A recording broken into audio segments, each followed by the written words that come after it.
Et nous avons voulu y porter un message clair et simple,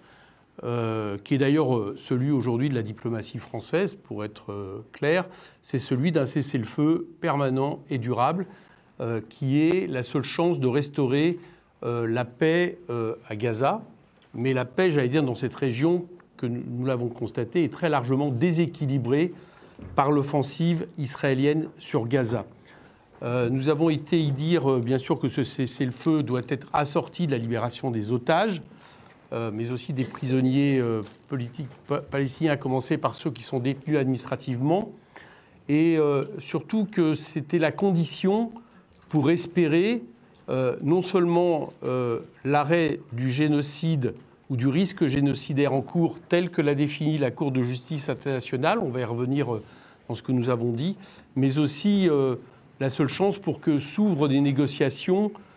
qui seraient basées avant tout sur les résolutions de l'ONU, c'est-à-dire 2 États, dont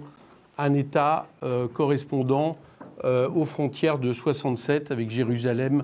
comme capitale partagée. J'allais dire que c'est la seule chance de paix parce que toute autre situation, c'est-à-dire ce qu'est en train de faire l'armée israélienne, répondant très certainement à l'objectif de Netanyahou, toute autre situation qui serait finalement d'évacuer tous les Palestiniens de Gaza, de les forcer,